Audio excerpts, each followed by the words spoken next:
Hello and welcome to today's edition of Route 664, The Road to Human Kindness. I'm Les Winston, and I'm the host, and I'm also the spokesperson for the Endow American Network Foundation, but I also wear another hat. I want to talk to you in that other hat this morning as the president of the Aventura, the West Aventura, Sunny Isles Beach Chambers of Commerce. I act as president, and I have been in that position for about 13 years. The chamber is a phenomenal opportunity for businesses to get to know each other, and the Chamber of Commerce has, I think, a greater duty to the community than just being a meeting place. It has a purpose, and we also have added community development to our name because community development is very important. We want to make sure that we're the commercial ventures in the community, as well as others who are interested in the commercial ventures, are able to help this community grow to the best that it can be. We're not a governmental organization. We're a 501c6 organization, which means that we are a membership organization. We have, our purpose is to educate the public, educate our business owners, and educate the public about the things that are valuable to know and how to wend your way through the world. We have an opportunity to join our chamber not only as a business but also as a good citizen, and I want to talk to you a little bit about that prospect, that good citizen prospect. We started the purpose of that. It was to bring in not just business owners, but the people that are consumers, the people that are using the services of the businesses. We think that's important for the consumers to meet the business owners and the business owners to meet the consumers. It's also very good for people to get to know who the employed people are in the community, who are people who may look for changes in their employment. It's an opportunity for people to get to know other employers. And so we felt that it was important to have the good citizen membership as part of the Chamber of Commerce. And the good citizen has another side to it. I want to talk to you a little bit about what you all are probably right now, and that is that you are all what we call political citizens, for the most part. As a political citizen, you believe that somebody else has the ability to take care of things for you. You have an idea that if you are directing somebody that's in control, a form of a government, that they will protect you and take care of you. And what we're seeing is a movement away from that by virtue of, in a sense, a failure. The ability of government to be able to take care of you as an individual is not actually possible. And so you need to change from being a political citizen, one who pays taxes to somebody else to take care of the problem, to an economic citizen, where you reserve the taxes that you would pay and you use them yourself to help the community, but also help yourself. That's what an economic citizen does. An economic citizen believes that they're an individual and that they have an individual duty and individual rights and individual abilities to do whatever the individual is capable of doing, and to be able to do it with freedom and liberty. And, you know, God bless America, we have those freedoms to be able to do whatever you want. As an entrepreneur, you can create whatever you want, and you can make it however big you want to make it. So it's a very, very powerful opportunity we have. And unfortunately, political citizens, we're evolving. It's not that the political citizen is bad. The political citizen was necessary, and we've evolved now from where political citizenry needs to evolve to economic citizenry, where you need to realize that you can do things for yourself and take care of yourself in a better way than somebody else can, and you can be independent and be certain and be confident about what you are doing in your life. And we talk about the confidence pyramid. We believe that confidence over money is what the economic citizenry is really all about. Political citizenry never gives you the comfort over your money. I mean, the promises that are made by government are not fulfilled. There is an inefficiency in the economics of it, where you're sending tax dollars to a governmental organization and the governmental organization is then feeding that money back to charitable organizations in your community to be able to serve you the way that you want to be served. Whereas you could give the money directly to the community service organizations and not give it to the government in the form of tax. You could give it to them in the form of charitable contribution. And if you do that, you pay less tax. And that was the bargain that the government made with us in 1969. They were trying to create economic citizens. They realized that they could not maintain the political citizenry as effectively as they could because of the demographics. People are living longer. People living to age over 100. It's becoming more prevalent. It's been said that a person that's going to live to age 150 has already been born. The science is taking us there. And so it's really important that the individual take care of their own situation in the way that they can, the best way that they can. And you can do that by reducing your political citizenry. You don't have to be a political citizen. You don't have to pay as much tax as they extract. And you have the right and privilege to reduce your taxes as much as possible. When you reduce your taxes, you're basically operating more in your economic citizen. So an economic citizen, in my view of an economic citizen, is someone who has control of their personal, their fate, their personal well-being.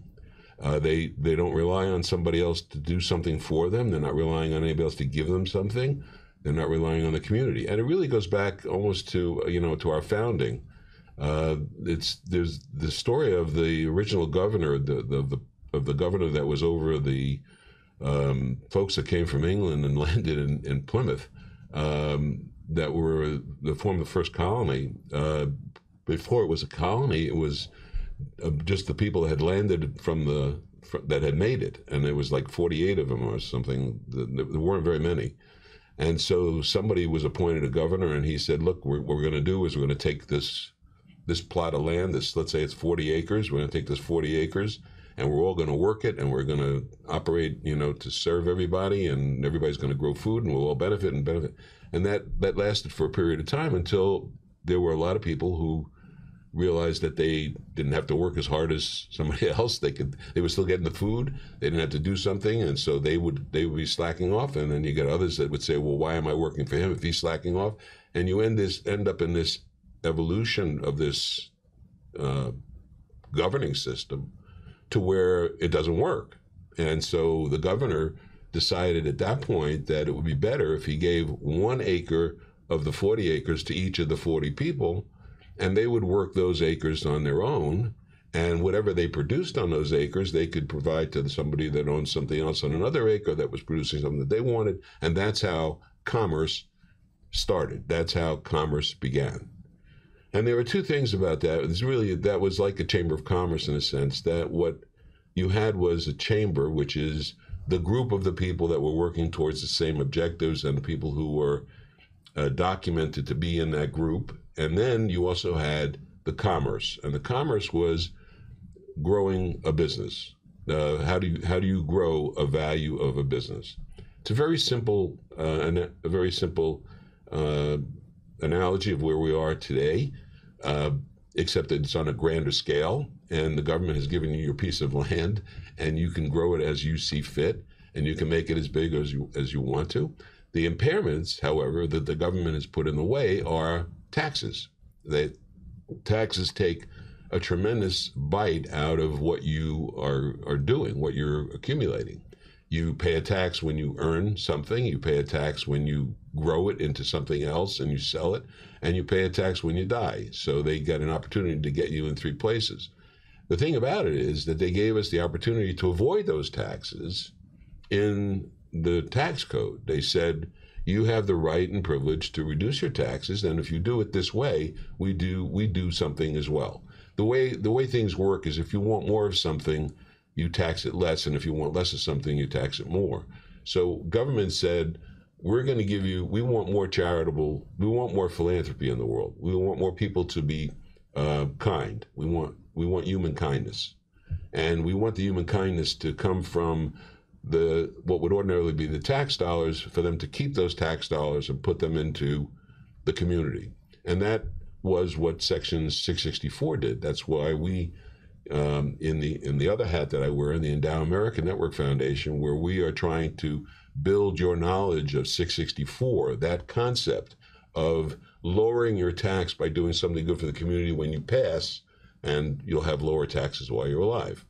So we've gone a little bit further with this. Kind of with the style that we're operating under. To quote my good friend, we're designing the airplane while we're flying it, in a way. This is new, and it's something that a lot of people have been talking about in different ways, and we're kind of trying to define it more clearly for you to understand how to use this and how to make it work for yourself. Because it doesn't mean anything if I talk about it and you don't see how it applies to you. It's not going to be important. But it does apply to you, and it applies to you in certain circumstances, which you should evolve to. What I mean by that is that you may not see where this is valuable now, but if you know that it exists, and if you happen to have a situation arise where that'll work, then you know that it's available to use it. That's the hypothesis. We believe that if you know about it, you'll use them. So in order to teach you about 664 and to teach you about becoming an economic citizen, and you won't find that on our website anywhere in Endow America. Economic citizen is something that has to do with just the way we evolve. The economic citizenry is a description of what you need to get to. And so our website, we have created a network, and on our main website, which is endowamerica.com, at our main website, you can get everywhere into this world that we're talking about, this economic citizens world, where we deal with 664 and social charity and changing the world and making it a better place and creating more human kindness. And that's why this is Route 664, the road to human kindness. That's what our purpose is. We want to make everybody kind, but it's not painful kindness. It's not creating a hardship on you to be kind. It's making it easy for you to be kind because it's a benefit to you, a benefit that the government said you can have. And so economic citizenry is where we want you to head. We've also, on our website, you're going to find a link to our Discovery 664 Academy. And this is a new project that we've embarked on, where you can become a member of the Academy and actually have a place to go where you can see what needs to be done and how you can solve what we call the tax problem. The tax problems that will evolve, that may be not available right now, that are not there right now, but they could be in the future. And if you look on our website, you'll see that there are situations that we've highlighted that will make you familiar with what those conditions are. After this we're going to show you a short video now, which is a sample of the coursework. This is a very primitive one. I did it now because it's very important to know about this, especially with the way conditions are. There are a lot of people out there who have appreciated stock, who are trying to figure out what to do in this crazy market that we have, in the crazy world that we're in. The problem that we have with stock is if you're selling appreciated stock, you're gonna have a tax. So I want you to watch this course, this about 12-minute course on what you do with appreciated stock.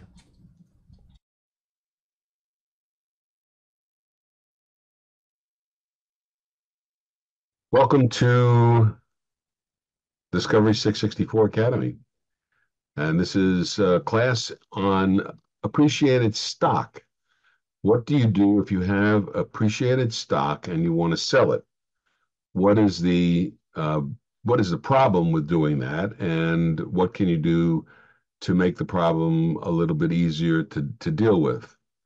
And appreciated stock is anything that you've invested in, that you bought a while ago.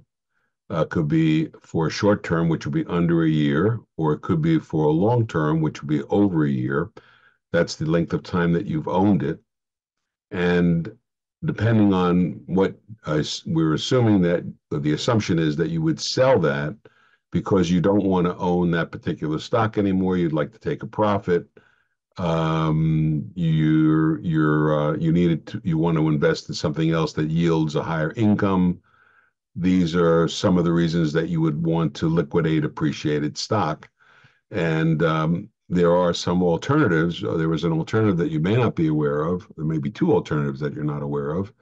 And the way that we deal with these things as endowment engineers is we try and blueprint them. So we're talking about blueprinting, we're creating a diagram that is a roadmap on how to deal with the particular problem. Now, in this case, with appreciated stock, it's a relatively easy blueprint, set of blueprints. So I had my nephew uh, deal with these when I was trying to teach him how to do blueprints. So he came up with these blueprints, and I'll share them now on the screen. So the first one is blueprint number one, and what this is he's saying, here you have blueprint number one, very, very sophisticated, as you can see. Uh, it's appreciated stock. The value of the stock that's held by the gentleman here, the stick person, is $1,000, and it's appreciated in value from the time that it was purchased. So he wants to now liquidate that stock, and what he does is he gives it to his broker, and his broker sells it to a buyer. The buyer gives $1,000 back to the owner, our friend, Mr. Stick Person. When that happens, he has now made a capital gain on this stock. And assuming that it was a substantial capital gain, he could pay as much as $200 to the Internal Revenue Service in the form of a tax, of income tax. It's income tax on on an appreciated asset. The capital gain is taxed, and it's roughly 20%. So in this case, in this particular blueprint, what he's done is he's transferred stock and sold it, gotten $1,000, given 200 to the IRS, and then he has $800 left, which he could invest. And let's assume he made 6.75% on his investment. He would get $54 a year in income. Now, what's happened is he's transformed that stock, which may have been producing less income per year, because the stock may not have had a dividend, or it stopped paying dividend, or it didn't pay a dividend ever. And it wasn't the kind of stock that produced any income. So he wanted to create some income. And in this case, he took $1,000 worth of stock and ended up with $800 to invest to get $54 per year in income. So that was the first blueprint. And so I suggested to my nephew, I said, well, let's suppose that instead of doing that, we gifted it. We gifted it to a donor advised fund. And this is a very popular thing that happens with stock these days, where you can take some appreciated stock, and you can gift it to what is called a donor advised fund. And a donor advised fund is a form of a charity. It's a 501c3 entity. It is a fund that is created to hold your charitable gifts until you're ready to disperse them, until you're ready to give them out. So you could put money into, or stock into a donor advised fund. So let's look at that one. Let's look at blueprint number two, and let's see what that looks like.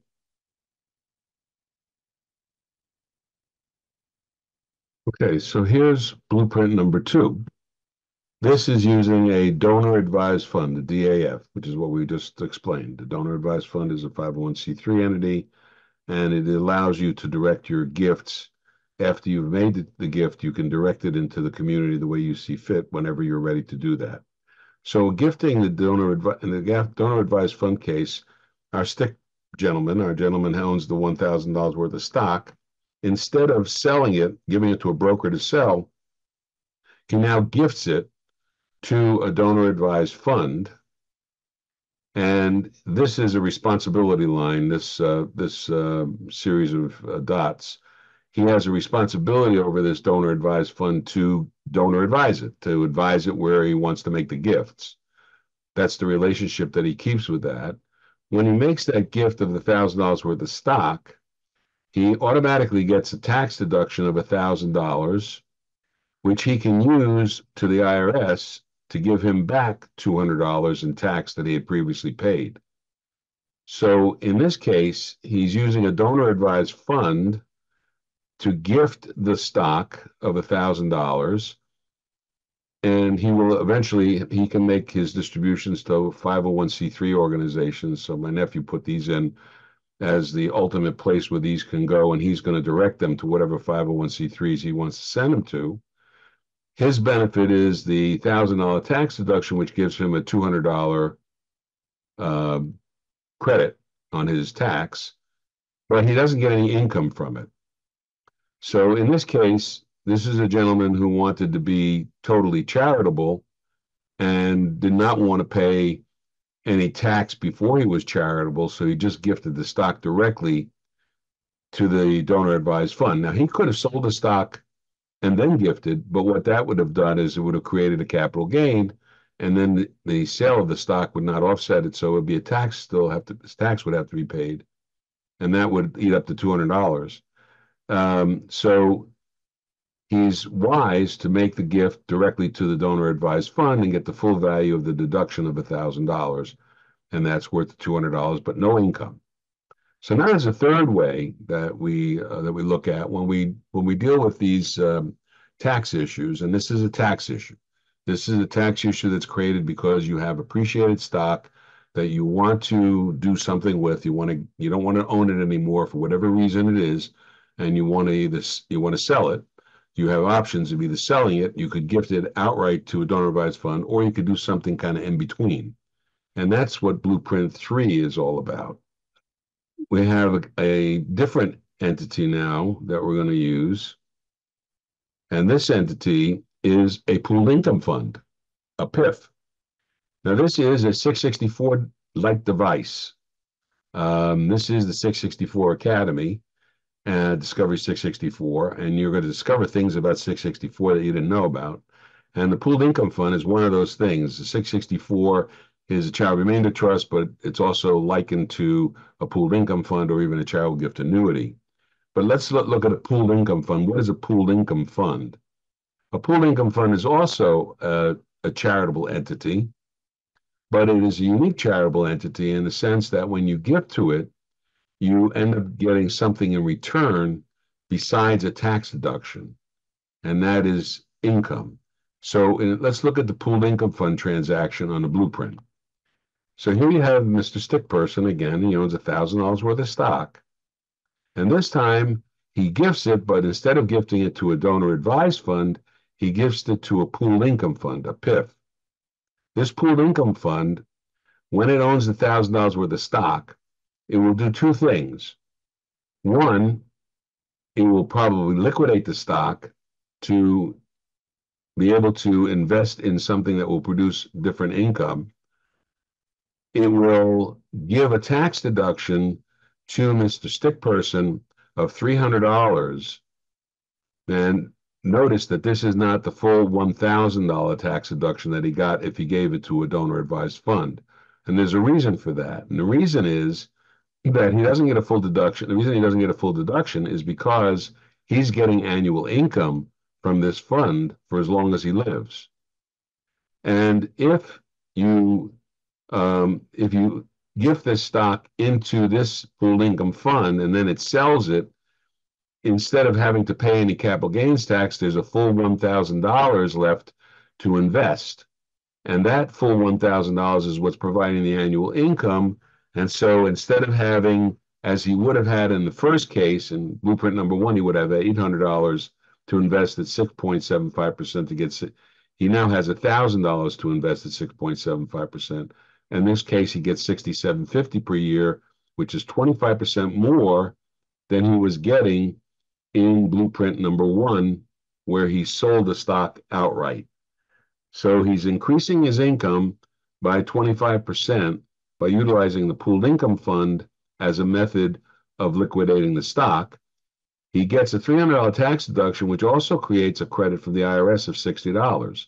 So he gets $60 in cash, and he gets 25% more income by doing this transaction as opposed to just selling it outright.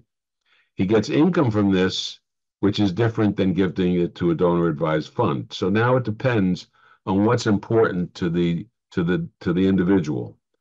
If what is important to the individual is that the individual wants to get income from this, then that's the reason why they're making a change in the nature of what they own. In other words, liquidating appreciated stock. Generally, that's done because you want to change it into something else. And generally, what it's changed into is something that is either income or it's an outright gift. But what you need to see from the blueprints is that there's a systematic way of reducing your taxes while also increasing your income using charity. And that's what Discovery 664 is all about. That's what we want you to discover when you're here on the Discovery 664 Academy channel. And we hope that you'll tune in for another lesson. They're going to be set up on our site as we go along, and we hope that you'll if you have any questions, you'll be able to respond. As we'll be open to other things as well. There's going to be a little test that you'll have to deal with also with regard to this session. Thanks for watching.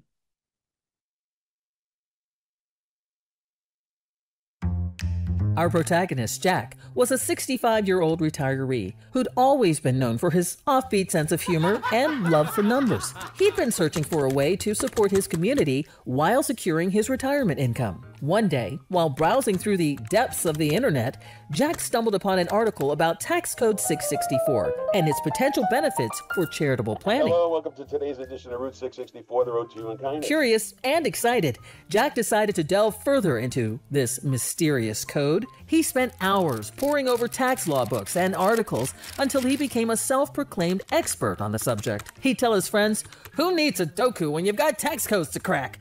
Armed with his newfound knowledge, Jack approached his financial advisor, Martha, and shared his idea of utilizing Tax Code 664 to set up a charitable trust. He was convinced that this strategy would benefit not only his retirement, but also his beloved community, particularly the revitalization of the local park.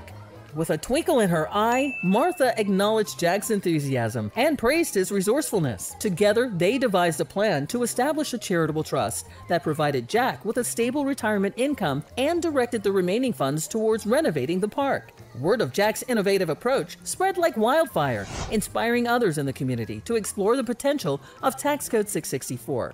Soon, more and more people began implementing charitable planning strategies to support various community projects, ranging from building a new animal shelter to establishing a local art center. As Jack took his daily strolls through the newly renovated park, he couldn't help but smile. His Tax Code 664 adventure had not only secured his retirement, but also transformed the community in more ways than he could have ever imagined. With a wink and a grin, Jack would often say, "Looks like the joke's on boring retirement plans." Who knew tax codes could be so much fun? Who? Remember, your financial journey can be both impactful and entertaining when you explore the potential of charitable planning with Tax Code 664. Visit endowamerica.com. With the right knowledge and guidance, anyone can turn their dreams into a reality. Leave a lasting legacy that benefits generations to come. endowamerica.com. Plan, prosper, pass on. The power of 664. And we have a terrific website that we've been working on for a very long time It's to true. try and make it really effective for you. And Wanda joins me in the studio today to take you through it a little bit. How are you? Well, I'm going to do the best I can, but you know as much as I do. So I'm good. It was always a wonderful morning, and to make it up here to the studio was just about as much fun as I have all week. It's good. Well, So it's good to see you. You need to get more things in your life. Well, but well, no. yeah, I like my farm it's cool. living. So the website, which is the portal to everything that we're doing, it represents the network. And the network is really made up of a lot of different things. It's obviously the radio station, which Yes. We Love. That's and it. It's, outstanding in its presentation of good music, nice, peaceful, human kindness stuff. And also there's a lot of talk, but the talk is educational, and I like it because it's me. The theme is kindness, folks. It's really simple. Yeah, kindness. But you can hear some of the interviews that we've done in the past with people that are either philanthropists or in the area of philanthropic planning. Yep. Here's the visual of our website. Oh, that's pretty. And on the left-hand side, it introduces the whole concept of social charity, where look at it go. It gives you a series of problems that may exist, you may have, Puzzles. and if you have them, they're kind of the puzzle. They're they're kind of like the answer in Jeopardy. This is the. I like the word What's puzzle. the question? That's so much more fun. Yeah. So, what we're going to have as well is the Academy is going to be on there. Yes. Take us a little bit through one of the features, which I think is really important, is the bookshelf. Oh, the bookshelf is one of my favorite features, particularly as we're in the summer months. It's summer reading, folks, and time to, if you're going to be sitting, around. Who has time to just sit around? But it is Florida, and there's not a lot of movement. So if you're going to sit, read. And you can find out some great books that'll help you figure out money things, philanthropy things. Just think. Those books are on there, too. We got to go. Yes, ma'am. We're going to see you again next week. Yep. And go to our website, endowamerica.com. Endowamerica.com, you can learn more about what we're doing. Dig into the website. Route664.org is where you'll get all the music and all the information if you want to just sit back and enjoy your day. Get the app. That too.